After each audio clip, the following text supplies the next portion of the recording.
Morning, Coach. Did I wake you up? Happy Monday. Sorry I'm a little bit late. I was having to do yet another Skype update. Oh, I thought I might have woke you up. No, yeah, right. Woke me up. I'm still in Chattanooga, man. I'm still an hour ahead. It's already 10 o'clock here, so it's basically lunchtime. Oh, are you? Okay. Yeah, we're doing a little daycare tour. We did one already this morning. We got a little daycare tour this afternoon, and then a walk through at our new house to see how things are progressing. So, slam day, get to judge and pick apart daycares, which is, one of my fortes. And but yeah, it's rainy, but it's good. It's Monday, and welcome. Crushing Iron podcast. Every Monday and Thursday, episode 257. 257 is correct. Right. Big weekend. Oh, what a weekend. Yeah, I mean, everything. I had so many topics that we could have gone with, from at Oceanside, and then the Texas 70.3, the debacle there, and then some things that went on at Ironman South Africa. It's just one thing after another. So many things to touch on, including a slide-in, sliding into your DM version of Ironman with a little AWA email offering additional Kona slots at Ironman. So, I mean, this may turn into an Ironman branded outline podcast, but they are a sponsor. They pay big bucks. Yeah, they're a paid sponsor. They might not like what I have to say today, but yeah, lots of things going on. And again, congrats to everyone that got out there and raced. There was a lot of action going on. I know with our athletes, it was the first kind of super busy weekend, and for a lot of our team, the races all over, and super exciting and stressful all at the same time. But great weekend, and again, congrats to everyone who competed this weekend, regardless of the discipline, regardless of the race, regardless of the distance. It is full-on triathlon season, people. Yes, it is. I would like to ask you a question. Do you think it's early season races like this, do you think at the odds of, because I'm speaking from my perspective, I usually struggle a little bit in my first race, especially if, I'm kind of indoor and it's just warming up and I go to a warm weather area or something like that. Is that a common thing? That's a really great question, in that it's both. I do think one of the things that a lot of athletes tend to underestimate is the amount of, because there are a lot of athletes who, we're talking April here, and May is not, we're a stone's throw from May and more action, but you put on all this time over the winter, and you may do a couple half marathons, or a full marathon if you're that kind of person, but those aren't your total focus. And your total focus is evened out swim, bike, run, and so you spent so much time training that I think you kind of build up kind of an expectation of you want to see some results if you put in the work. Now, obviously, not everybody puts in the work, but if you put in a lot of work and you've been consistent, you want to see some of those rewards are coming to fruition. And so I think you add that with sometimes not a lot of opportunity to get out and do things like get a lot of outdoor rides in, get a lot of open water swims in. Those are difficult. And then you go from maybe a certain climate, like you're in, a cooler climate, and you head to Texas, which is, obviously not going to be very very friendly. And I think as great and as quote unquote hardening as trainer sessions are, nothing can prepare you for the outside like the outside. The wind, the rain, the elements, the people, the road, there's just nothing. And again, I know that Zwift and all these things are super popular, and I get it. I get the allure. I get the safety aspect of it. I get the focus time. I get it is easily the best return on time for your investment. It just is. And I understand that's a fit in people's schedules, but listen, there is no substitute for the outdoors if you're going to race outdoors. Now, if you're only going to do Zwift races and do those things, then you don't need to be outside.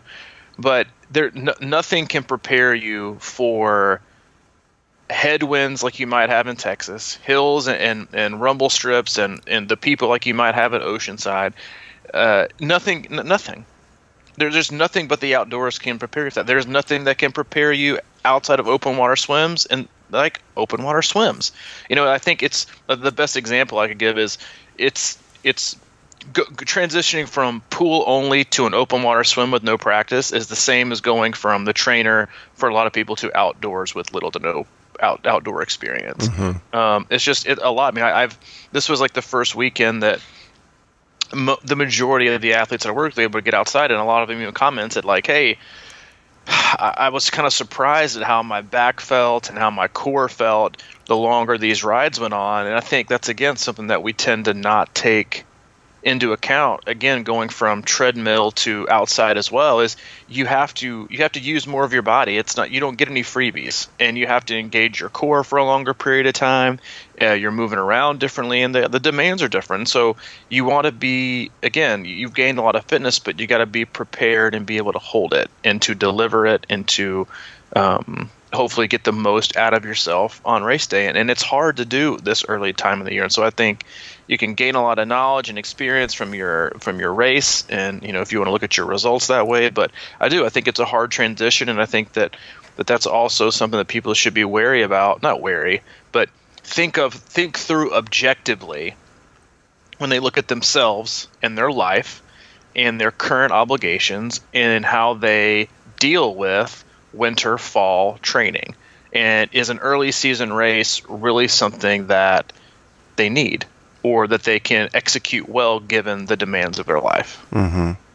Yeah, exactly. And where they live. I think that, like what I've been noticing, because I've been just starting to get out on the bike, I mean, maybe a couple of weeks here, but it's one of those things, if you haven't been out on the bike and you're going to do your first off trainer ride outside, I mean, even if it's not windy, it feels like it's windy, It's sort of just because you go in, you create wind. And I think psychologically that can really, if you're going to do it for the first time, I think it can really get in your head. Same with getting off a trainer, I would imagine. The first time you're out running on a road, it just feels weird at first. I think if you can kind of sustain that and not let that part kind of eat you up, and eventually you might settle in if you have good fitness on the train or on the treadmill. Yeah. But same with the open water. If you get past the initial part of that, and then you just sort of settle into that swim stroke, but it's not easy, I bet. It's not, and I think. Go ahead. No, go ahead. I think one of the other things that is just enormously underrated is the amount of mental and emotional engagement that is required to ride outside. Yeah. I think the best example I can give is why in the world are you tired from driving a car for 4 to 6 hours? You're not moving. You're not using anything but your resting heart rate. Basically, you have nothing. Yet you are exhausted because you have to be mentally, not necessarily emotionally, unless you're listening to one of our podcasts. You're or a ritual podcast where you're crying. It's you're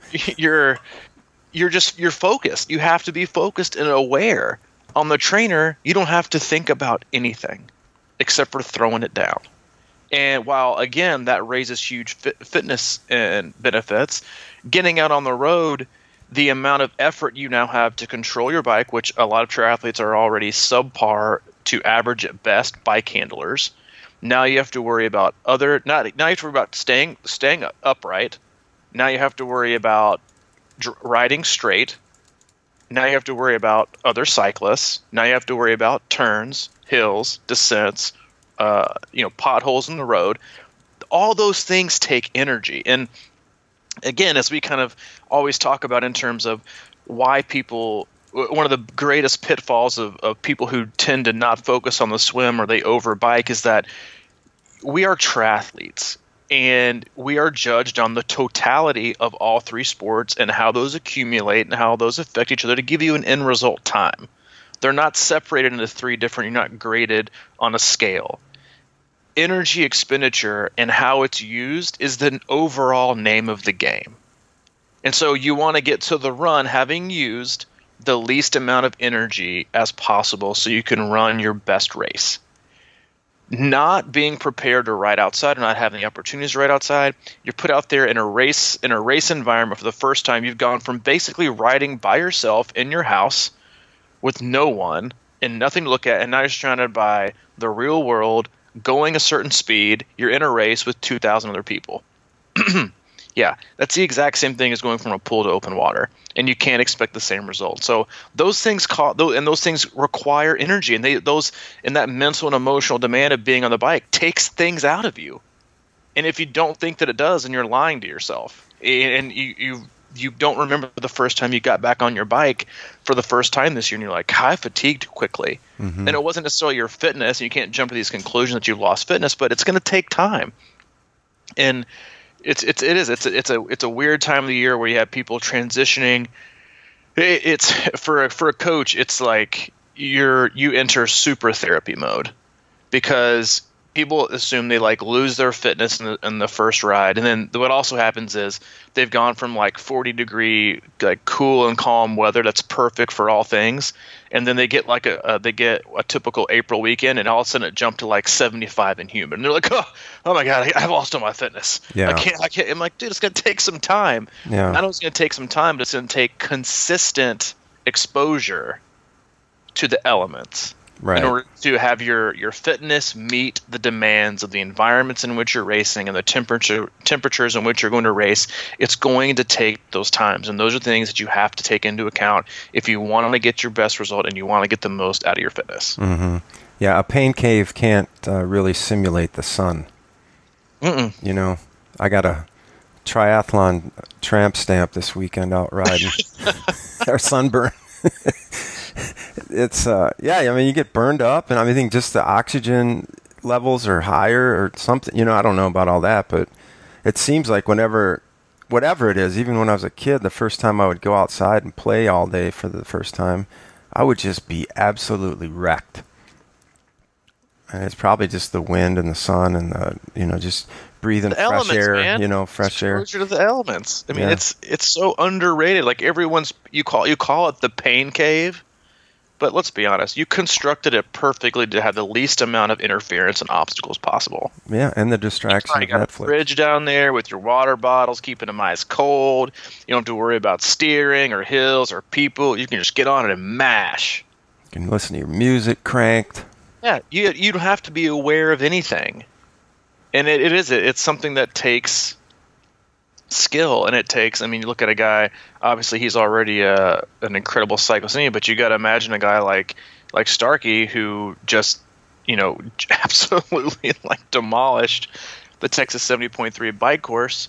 He rides outside like twice a week, it seems like, in the winter. Mm-hmm. So you got to think like a guy like him, like the elements, like he probably, I would imagine that, and if you're listening, you can confirm this, that he probably chooses races where he knows the elements are going to be a little bit harder, or the bike can is going to be a little more demanding, or the wind's going to be, because he's hardened himself to be able, that those are just like, that's his trainer, is the outside. Yep. Versus the other way, which it is with most people. And I have to think that there is, they don't have to think, there is a direct correlation on the demands that are required mentally and emotionally. Because even the best of us who have been riding outside, let's say May, June, July, August, you find yourself on these longer rides, like we would. I know I found myself that like this on the Trace, because there's you barely have to like pay attention compared to most places. You kind of get lulled into the sense of autopilot, because you're it's perfectly paved roads. There's no cars. It's super safe. It's straight away. There's no turns. And you could just kind of lose focus, or you're in a race and you lose focus, and all of a sudden you almost run into an orange cone. And so imagine multiplying that by 3, 4, 5, 6, 7 hours. Mm-hmm. You have to be prepared. Yeah. Let's talk about Texas a little bit. Just like, what in the world? So let me tell you something. Yeah. Ironman loves to... We had 2 athletes there, and both of it was their first 70.3s. And if you're out of the loop, or you just don't care, or you care less about Ironman, but anyway, Texas 73 went on, and then all of a sudden, during the race, I got this notification on our track. It's like, race has been suspended. Guess who doesn't get those notifications? The athletes. The athletes on the course, and I had one specific guy say she was at the farthest point away in Texas. And like El Paso? Yeah, she was in El Paso taking a really bad detour. And taking, obviously was way off, and had no idea the race had been canceled, had no idea what to do, had no idea where to go, and had to hear it from a spectator. Oh, really? Well, yeah. And listen, I get it. I get that there's nothing you can do when this happens, it comes up, but it didn't just come up. Can we be honest? It didn't just surprise us. You have a radar, because guess what? You cancel swims the day before. So don't tell me you can't predict whether going to happen a little bit ahead of the time, or pull people off, or at least have some kind of a better quote unquote emergency stoppage or system to get your communication out to these athletes. Don't tell them to come to the finish. How about going out and telling the racers, just in middle of the race, and just stop. And so now, they don't get to finish the race. I think the other Ironman update was make your way to the finish line, once the conditions are safe, and pick up your medal. Oh, is that what it was? Were you kidding me? That's an interesting one, because that run course is really contained too. It's very contained. It's should have been 3.5 mile total between. Because I did it last year. Is it 4 loops? It's 3 loops. It's 3 loops, but it's still it's about as contained as you can get. And so, but still, you probably still had athletes on the bike course, because the waves are so for sure, yeah. You had people that were still on the bike course, and so I can't imagine that. So they looked at Ironman. We're super we're super safe. We're always gonna put athletes first, and they shortened the swim at Ironman South Africa for everyone, including the pros, to a 1.2 mile swim instead of the full. Mm-hmm. And unfortunately, they did still have 2 athletes, I think, pass away during the swim. Did they really? Jesus. Yeah. And let's be honest, it's nothing to do with the ocean. It has to do with it, and it's not this thing that you. But it's. I think it's always the perfect storm between, were you prepared? Because even some of the most prepared athletes, one of the first races I ever did, somebody passed away in. It was back in 2004 or 5, but he passed away on the run. But it happens, but it's also a combination of your past medical condition combined with the day, combined with things we're not in control with, combined with maybe or maybe not a lack of being prepared. But it's just there's so many things they like to project this we're doing this for athlete safety, but really it just sounds like we really like the idea of seeming safe and seeming like we have your best interest at heart. But when the reality is, we would much rather more of you come and sign up and see a lower barrier or obstacle, when honestly it should be probably the exact opposite. And we've talked about this for a long time, and I know the Texans will come back, but I 100% believe there should be a criteria for the swim, that you should have to prove yourself, or maybe not pass a course, but you should have to produce some kind of something, because I would venture to say, well, it's ultra qualifiers. Exactly. Yeah, they have to. Or races won't even let you in. You can't even be a part of the lottery in ultra races unless you've done one. It's not a. And I think that's just something incredibly admirable, because they could definitely up the amount of people that they want to do it, but they weed out the amount of people who are really invested from the bucket listers per se, who maybe don't want to put in the work, they just want to do one. But what happens is that also puts everyone else in the race at risk, because they say you're doing 100 miler in really tough conditions. Well, if you've got 50, or let's say you got 100 to 200 really, really, really trained athletes, and they're very experienced, they've all done 50 miles, they know how to do things. They have pacing crews that know what to do. The amount of focus and volunteer and emergency response you're probably going to have is going to be less stressed based on that level athlete of experience, versus if they let in 300 super experienced and 50 first timers. You're putting now everyone at risk, because there's only a certain number of volunteers in EMS that can pay attention and can help those people. And so I think that at some point, if you really care and it's about the athletes, and the athletes, don't get me wrong, have to do their own due diligence on this as well, because we all know, and most athletes would 100% tell you, that they don't prepare as much for the swim. They just don't, or they prepare the wrong way, or they think that a total immersion style of swimming in a confined environment, like that's vertical, like the trainer, is going to allow them to be prepared for an ocean type swim with waves, and that's also not the case. And so I think it goes on both. But I think at some point, if they're really serious about preparing athletes for the conditions and requiring it, if they really are about safety and not just the promotion of safety to increase numbers, like downstream swims and easy swims and cut in half swims or can't swims, because people might bitch and moan about it, they're still going to sign up. Yeah. So I think it's a lot to. There's just so many things that can be different, but that's going to mean making it harder to do, and the barrier of entry is going to go up for people who don't want to take those extra steps to get to this ability or this safety threshold, whatever it might be. But I think I would feel like it has to happen. And they did like this whole swim safe initiative where they used to offer, I don't even think they do this anymore, or maybe it was Rev 3 that did it, and they're no longer here, is they did the day before they had like a person they would affiliate with in the morning, and the day before the race they would have these big like almost like open water clinics for athletes to help them talk through the race. Because let's be honest, man, like, I'm sorry, I'm going off on a huge tangent here. Go for it, dude. You know how I feel about swimming and open water and people's fears and safety is that you cannot get all of the questions, and nor is everyone going to feel open to ask all these super like intensive questions that they may want the answer for these athlete briefings. You just can't do it.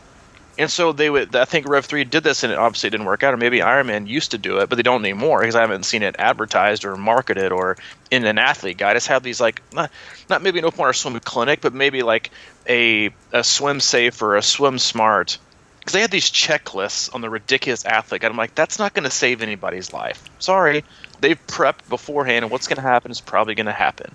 And you have to be able to do things beforehand. So maybe if you're Ironman, maybe you hold a specific number of clinics or camps throughout the country for specific races, affiliate with X open water swim camp or Y open water swim clinic, in their region to help and support the growing population.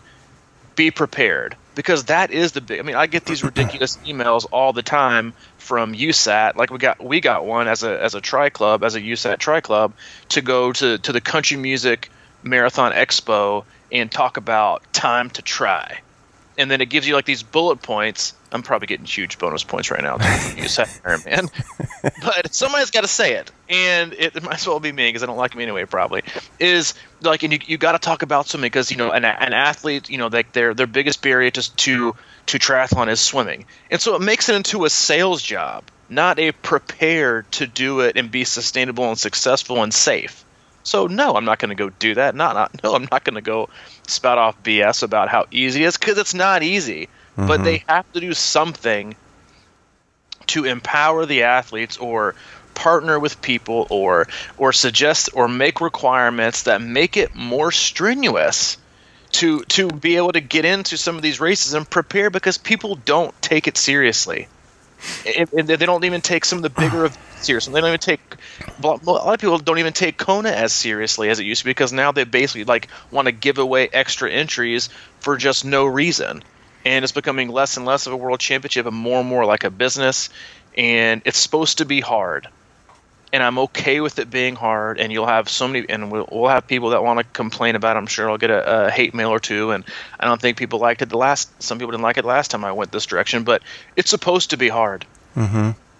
It's not supposed to be like you can't tell me that when you cross the finish, like, that was super chill, I feel no enjoyment. You feel that way because it was hard and you did the work, and it's important to do that work. It just can't be something to where you can just waltz right in and quote unquote anyone can do it. It's for everyone, but it's not for anyone. Or it's for anyone, but it's not for everyone. But you have to be able to do things in order to be safe. And to make it safe for people and make sure they're prepared. Because I guarantee you, if these people go out there and they do these races and they have a bad experience, they don't come back. I talked to an athlete specifically last week who was like, I I'm doing this race. I had a buddy who used to race. He got prepared. He went out for the sprint triathlon. He didn't even make it to the first buoy. He had a panic attack. He hopped onto a kayak, and he hadn't been back in the water since. That's like 10 years. Do you think that's good for the sport?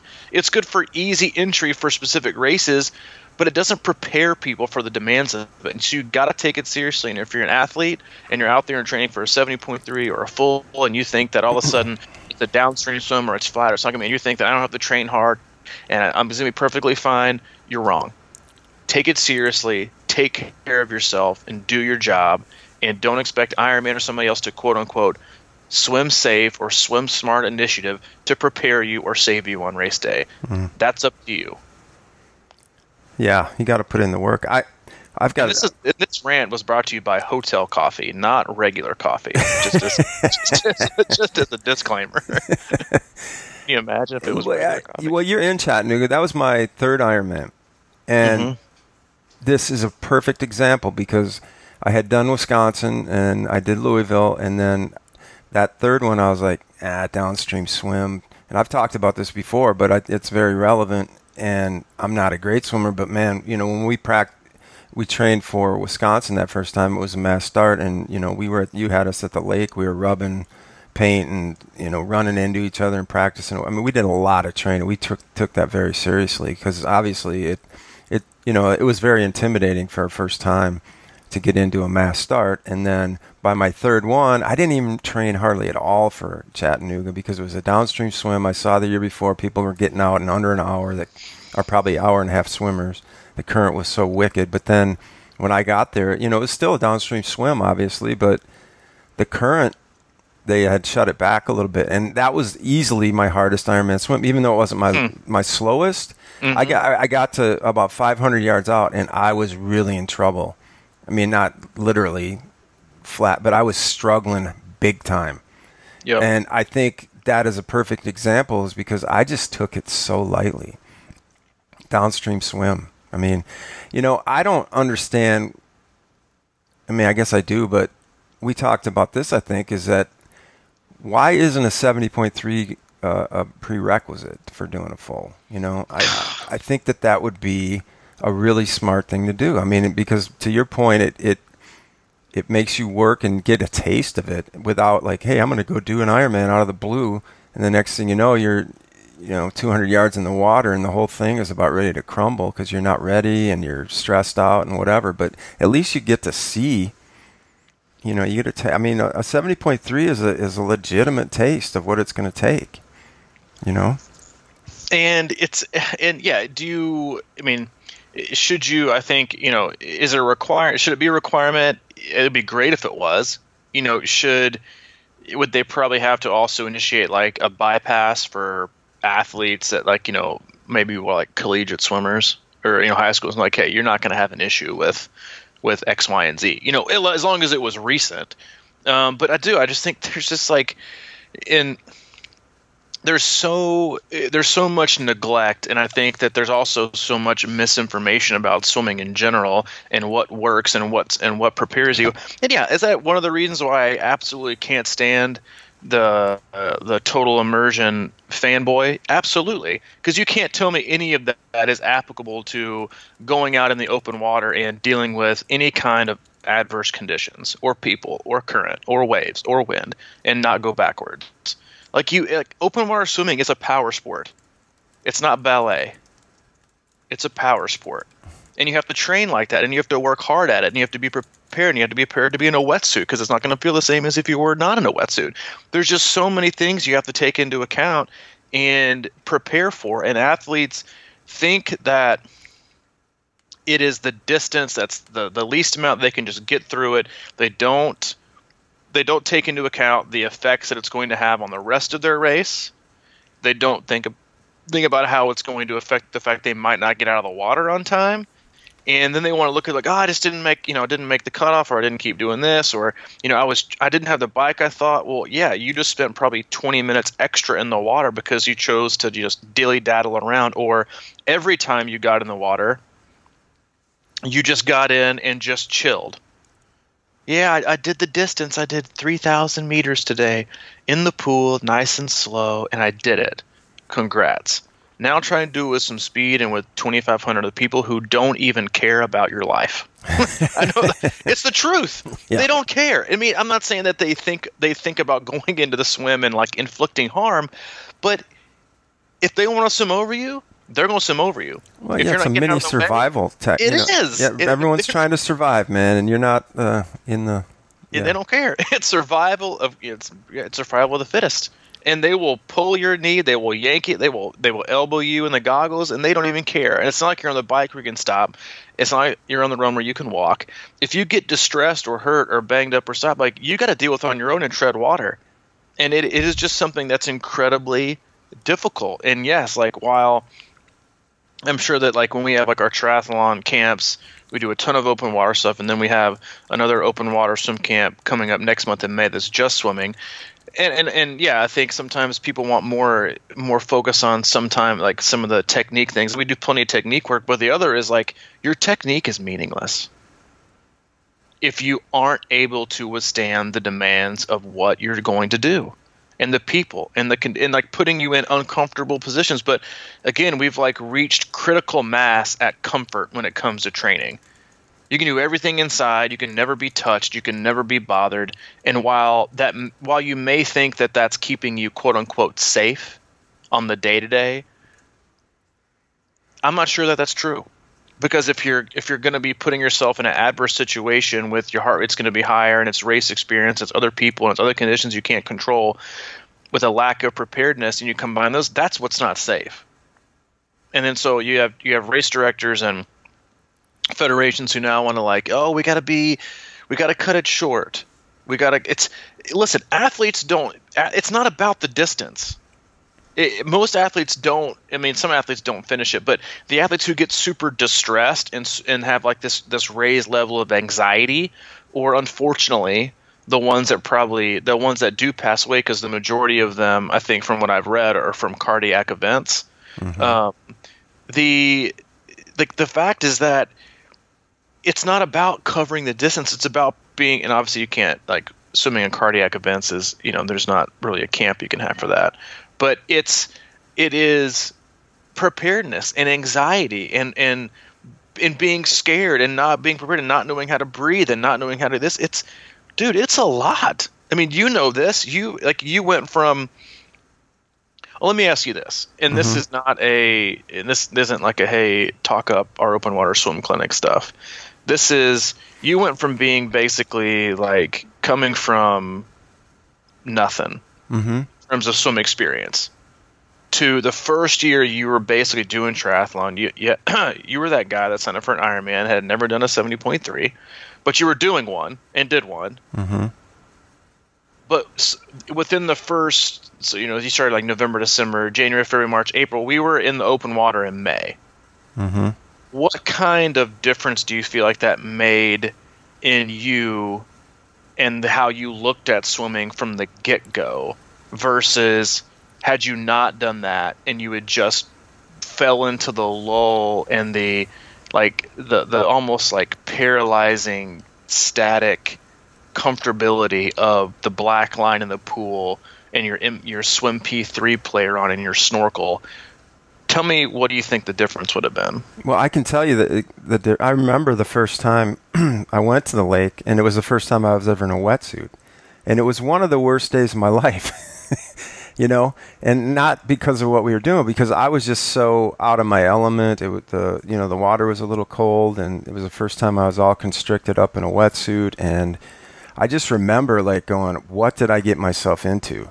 And it's sort of like that when you try something new. I think a lot of times it's just so foreign. And but what my point is, that was in May, and the race was in September. So if you're gonna do that like right next to your race, you're probably not going to feel that good about it. But over the course of the summer, I got more and more comfortable, and it didn't always go well, but it was like.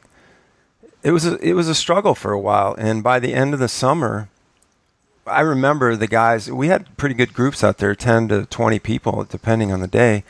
And by the end, we were creating drills to get more physical, I was just going to say, you guys were like asking for more contact. Yes, we were, and there was a lot of the guys. We had a couple guys that we had this thing where it's like, we'd start maybe 10 yards in front of the other guy, and the other guy we knew he was going to be coming up behind, and they were going to just actually try to knock you underwater. I mean, on purpose.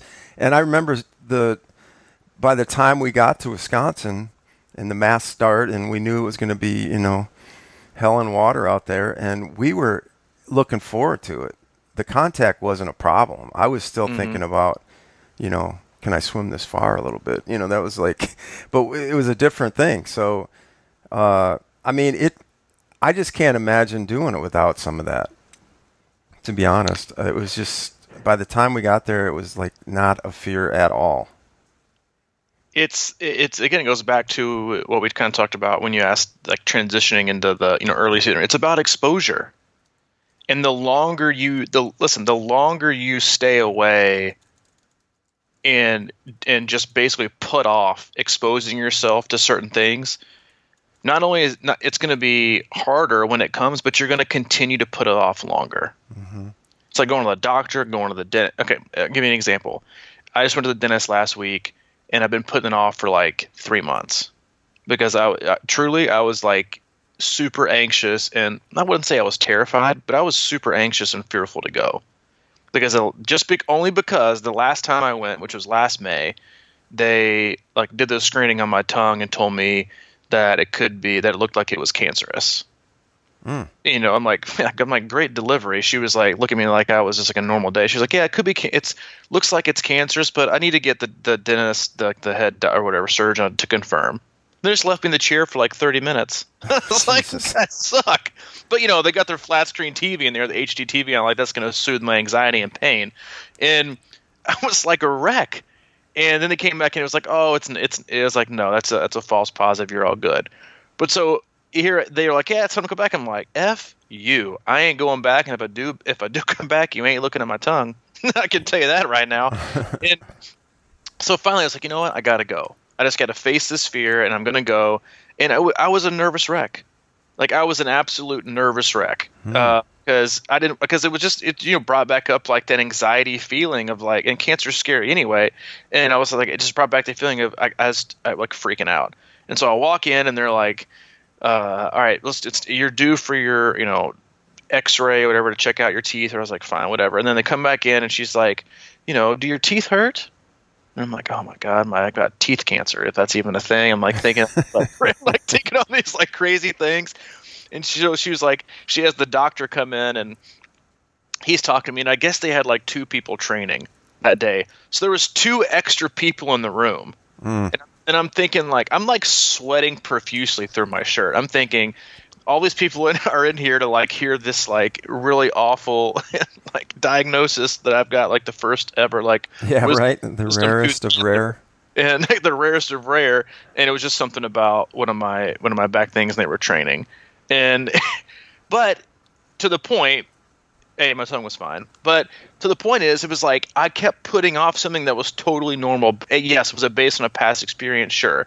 But I knew that the longer I put it off, the more justifying and rational, and I would continue to rationalize not doing it and not exposing myself to it and not putting myself through a quote-unquote fear.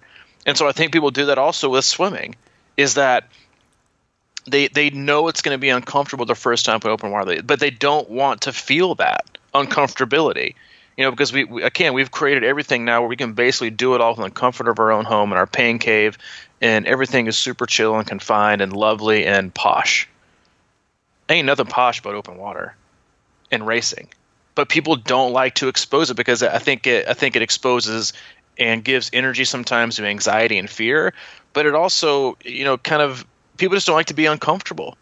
They don't like to feel that way. They don't like to be that way. And I think that's why we don't like to feel like we have a chink in our armor. Mm-hmm. You know what I mean?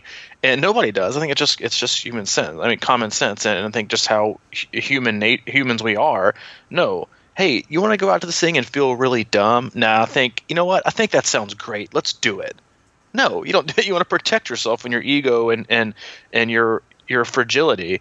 But the longer you put things off, and the more you find yourself not preparing for what's actually going to be the demands, the only answer you can end up with is, I just chose not to prepare.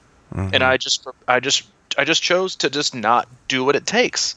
And you have to ask yourself those questions. You have to put yourself in situations that are, I mean, like when I get swimmers that I'm just beginning to work with, and the very first workout, they're like, is this supposed to be that hard?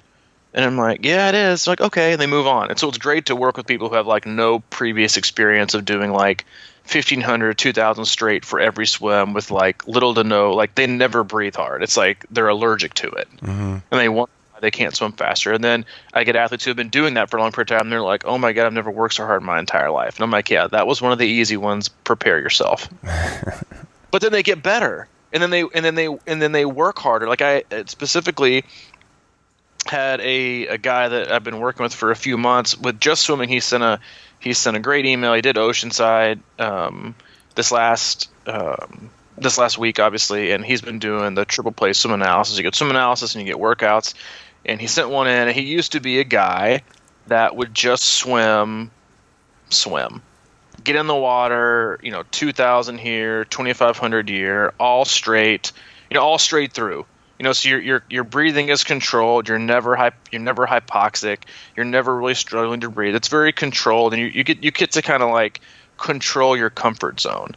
And he emailed after the race on Sunday, and I was trying to find it. I'm not sure I have it or not anymore, but he basically said that he took off, I think, 6 minutes from his 70.3 PR and felt better coming out of the water. That's which great. Is obviously going to make the rest of your race really, really, really, really good. But it's from swimming harder. And I think it's just something that we all need to look at in terms of everything, swim, bike, run. But it's that Ironman, the brand, might not want things to seem hard because it's bad for business. But doing a triathlon and doing an open water swim is difficult. And it should be. Because, to be honest, that's why you should be doing it anyway, because it's hard. Not because it's the easiest thing to do. Because if you're just choosing things that are going to be easy with no discomfort and you get to control everything, then how the hell are you supposed to grow from something like that? I agree, man. You got to go hard is the point. People always talk. I see a lot of people saying, "Yeah, I got my run in. It was raining, so I had to hit the treadmill." And I'm just like, "Why?" It's like it's the same kind of thing. It's like preparing for the elements, and it's a little bit different, obviously, but things happen, man. I think the more you put yourself in those uncomfortable situations, it's like when I get in a good swim groove and I'm going to the pool a lot. It's simple things like just jumping in that cold water just don't bother me anymore. I mean, and that's it seems like a little thing, but people not freak out, but like they don't like that shock to the system. And I start to get to the point where I just love it because it just wakes you up and it just puts you in a different state. And to be afraid of that is silly. And that's the same kind of thing with if you get exposure in open water, you kind of start to like get a twisted kind of excitement about that sort of thing. And I just think that's a huge deal, man. Like you're saying, you can't just like wear white gloves and do your triathlon. It's a grimy sport sometimes. It's down and dirty. Yeah. If you it's like if you want to know what like the reality of here's what people think triathlon is. The finish line, the perfect photo with the Instagram filter. Mm-hmm. What triathlon really is like the T2 tent after about 4 hours. Yep. It's just like gross and grimy and rough. You got crap everywhere. You got clothes. You got, people's body parts being slung around. You got people sweating and they're super tired and they're rough. They can't wait. They're so glad they get off the bike and they're like, oh my God, now I have to run a marathon and it's hot and you barely got any clothes on and you got like ointment in places you never knew existed. And then you got to get up because you've been sitting down for like 5 minutes trying to get your shit together. Like that's really what it is. It's not like the photoshopped race photo that's everyone's profile picture. Like, that ain't it. I mean, I know that's about 15 seconds of it. Mm-hmm. The reality of the other situation is it's hard, and that's why we do it. It's because that's when you learn things about yourself, is when things are difficult, and you're tested and you're stimulated, and you got to find, and you got to be creative, and you got to push yourself. And I can't encourage people enough to take things seriously and to take opportunities to go to your local tri club, or go to your local, anything local, if you have it, that does frequent open water swims, and go out there and test yourself, and don't go out there and just breaststroke it. Like, one of my biggest pet peeves, and this, was like, we'll go out there, and it's like, this is the equivalent. You got these guys, and we see these guys on the trace all the time. They'll go out for what they call, like, 5-hour rides, mm-hmm. which includes, like, 2 hours of riding. Like, they'll start their watch when they start, and then they'll stop, like, every 15 minutes and chat for, like, 20. And then when they get back, like, yeah, I rode for about 5 hours. You're like, no, you did. You rode for, like, 2. And you piddled around for 3. The same thing goes when people get in the open water and go out for a quote-unquote open water practice.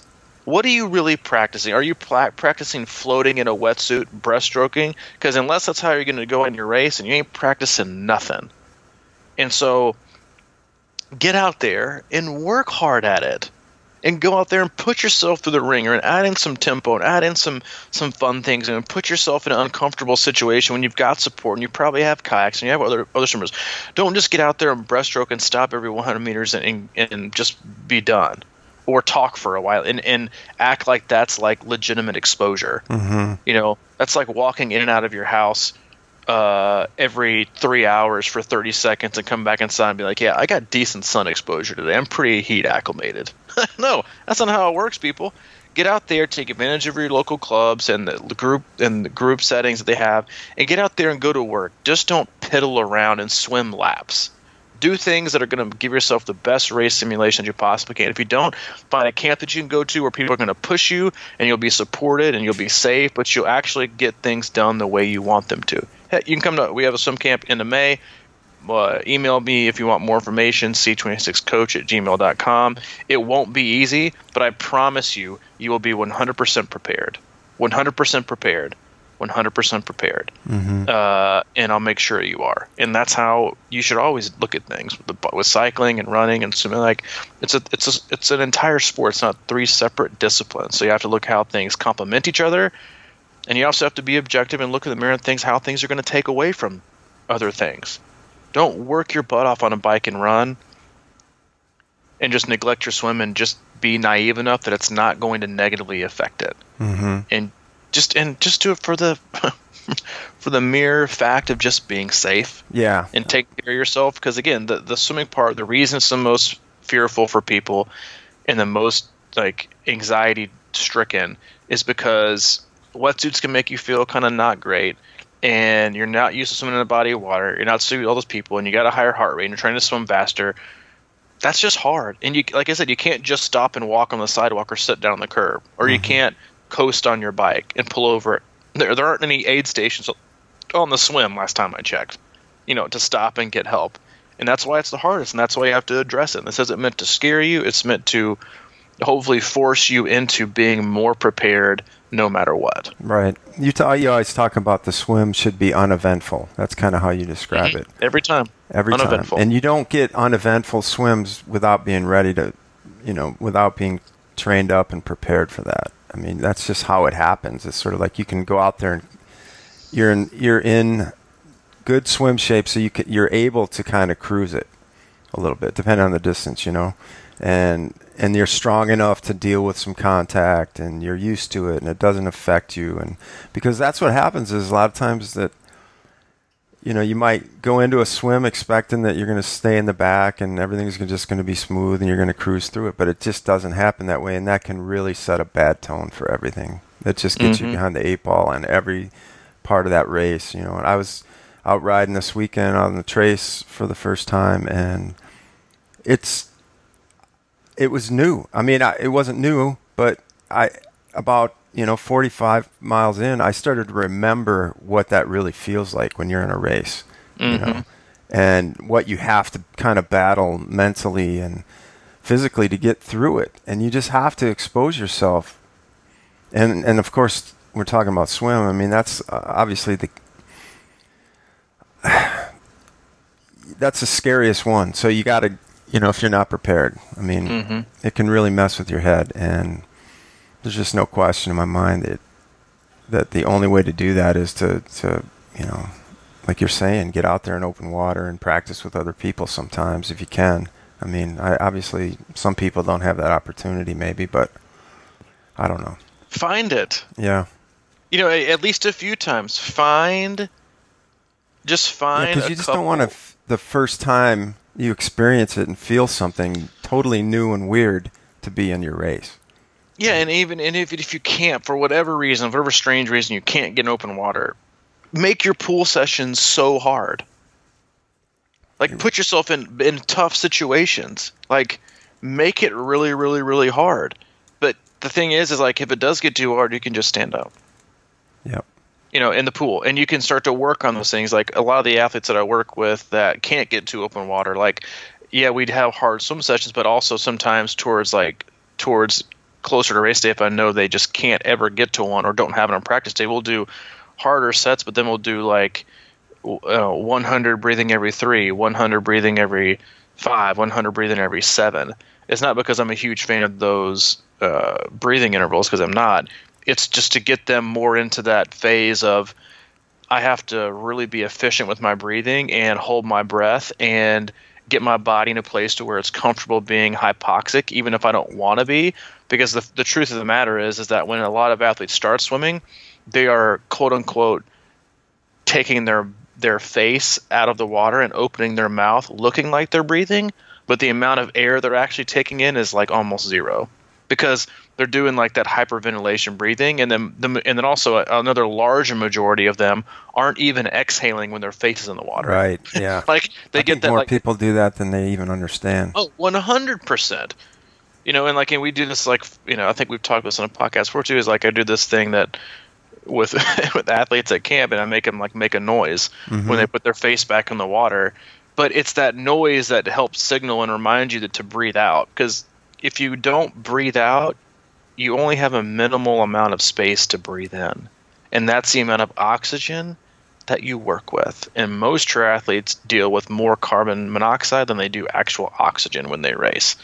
And again, so it's about being prepared, doing the things that you need to do, and understanding the demands. That it's supposed to be hard. It's not supposed to be impossible, but it's supposed to be hard.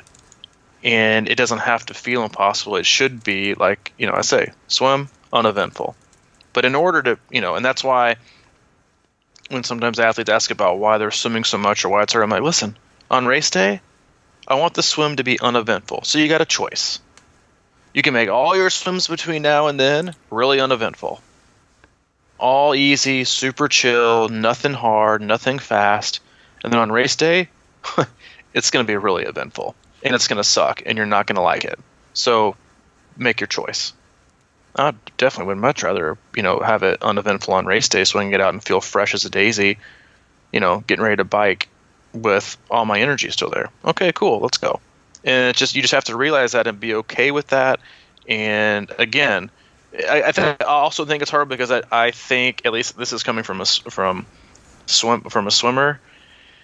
Swimming intervals is in my opinion the hardest. I think it's the hardest to do. I think it's the hardest intervals to do of the 3 sports. I think it takes the most out of you. Hold on, we got housekeeping trying to come in here. Still in here. It's okay. We're still here. I should have done the housekeeping thing from Billy Madison. Or what was it? A Chris Farley movie? I don't know. Can't remember what it was. Maybe I think it was Billy Madison. Housekeeping. Black Sheep, maybe. Anyway. I met Chris Farley. Did you? He's a Wisconsin guy, right? Yeah, I met him at a Badger game at a tailgate. My buddy knew his brother really well. And he called me over. My buddy was like, "Hey, Mike, come here. And he goes, I didn't know who Chris Farley was. He goes, "This is Chris Farley." And I go, "How's it going?" He goes, he looked, that kind of goofy look. Good. I go, all right, man, I'll see you later. I had no idea who he was, but anyway. Interesting. So, yeah. That's how easy we can get sidetracked, folks. But yeah, just be prepared and choose, when do you want things to be uneventful? When do you want things to be eventful? And just do your best. And, it's just funny that people spend hours and hours and hours and will spend like $800 on wetsuits and snorkels and paddles and pool buoys and floaty shorts and swim skins and 4 pairs of goggles and all this kind of special things, but they won't take extra time to work hard. And then they'll spend 4 hours on, pointy arrow helmets and the best thing and like what makes them more aero. I'm like, you know what? There's like really no, I know it sucks, but you can't go purchase hard work and doing things like that really, really will prepare you. And I know it's not fun, and I know it's not, not something you can buy, which is more fun because you don't have to do anything. It's, hey, it's just another reason why we don't have any sponsors. That's true. And there's nothing worse than setting your tri-calc for an Ironman swim at 105 and getting out of the water at 140. That really kind of starts bumming you out. And then you're playing catch up the whole rest of the day, and you're over biking, and then it's just all, it's one of those things. Yeah, you say it's, people put the least amount of thought into it because it's the shortest amount of time and whatever, but they don't think about the other consequences of having a terrible swim. Mm-hmm. It can really set you up for a bad one. It can set you up for you can't win a race in the swim, but you can lose it. There you go. Anything else you want to say about no South Africa or Oceanside? Not today, because I'll go off on another huge rant. I might say that for Thursday. Hoffman looked good. Dude, telling you. My man. He's a stud. Yeah. He is a stud. It was Saturday. Was it Saturday night? I was just sitting around, and all of a sudden it popped up, live coverage. I think it was Saturday. Mm-hmm. So I sat and watched it for about an hour or so. Yeah. He won. Congrats, Ben Hoffman. And Lucy Charles won the... Yep. Good race. Very good race, yeah. And good racing by her, too. She ran a sub-3 marathon, which was big. Yeah. Reef in that? No, Reef was in Oceanside, and she put the that's right. She put the smack down on everyone. That's right. I saw Mike Riley was doing Oceanside. That's where he lives, probably. He's just... Probably. He's got a new book out. Oh, yeah. That's right. Yep. We've been contacted by his people about getting him on the podcast, but I haven't heard back from him since I got back to them. Yeah. It's all circle of life. High demand. Yeah, I'm sure. I'm sure it is. Quid pro quo. But, I have other things I want to talk about, but we'll get to them on Thursday. About training and why you don't give up on people and why it's always better to stand still than it is to quit. I just had some good experiences this weekend with different athletes in different areas and different experiences and different build-ups that I think might help give some good perspective to our listeners. So all 6 of you, tune in on Thursday. Yeah, we'll be back. Thanks. If you haven't heard it, we have a new segment called Squad. Well, it's not new, but it's coming back. Squadcast. We released one yesterday with one of our athletes, Matt Dickinson, and it's really gotten some great feedback. So check that out as well. Maybe next time we can talk a little bit about bike nutrition too, because I've kind of. Oh, it's a great one. I just had this conversation. Yeah, this last weekend. I figured out that I was going light. I think I wasn't. Most people are. That's we'll definitely touch on that because like I said, I just had that conversation with an athlete earlier, or last week about what she was intaking, and it was like way under fueled. Yeah, and not only that, just general training, fueling. I think the fatigue. I think a lot of people ignore what, if they have an easy workout or easy run or something like that and don't even think about how that can impact the next day, especially if you don't eat or drink anything. Mm-hmm. Little things like that I think sort of accumulate over time and kind of just create sort of this long-term fatigue. You know what? We'll leave it on this. The beach body. Yeah, the beach body. We'll leave it on this, and what we're covering is you're not just fueling for this workout. You're fueling for the next. Yeah. Because a bonk today means a ruined workout tomorrow, more than likely, because there's just no way you can recover. Yeah. And not only that, you're training for the next, too. Mm-hmm. Okay, I think that sums it up for today. Yeah, that'll wrap us up. As always, you can check out all the things we do, crushingiron.com. It is your one-stop shop to gear, swim analysis, our blog, other podcast fun with videos, training and coaching packages as well, and what we offer, and then our training camps, then the aforementioned swim camp info is on there. You can always email me directly with any questions, comments, or concerns at c26coach@gmail.com, and you can always email Mike at crushingiron@gmail.com. And if you're a race director out there and you live even remotely close, and you're even like somewhat interested in having some kind of pre-race open water clinic the day before, I'll come do one for free for one RD if you want to shoot me an email just to see how it works and see if it can be duplicated. Because we got to get more people feeling comfortable, not just comfortable to sign up, but comfortable to do it and to get better and continue on this path. So reach out and reach out to Mike as well if you need anything, and we'll check you out on Thursday. Yeah, man. We're going to have to bring back the idea of the C26 meditation tapes after this one. Yeah, right. The pre-swim meditation tape? Yep, for real. I think I just got an email from Andrew Messick telling me he's never going to allow us to race this Ironman ever again. Yeah, because I didn't even get on my AWA rant about Kona and Louisville. Next time, we got plenty of topics. We'll cover it. And we'll see you next Thursday. All right, everybody. Have a great day. All right, man. See you, dude. See you, bud.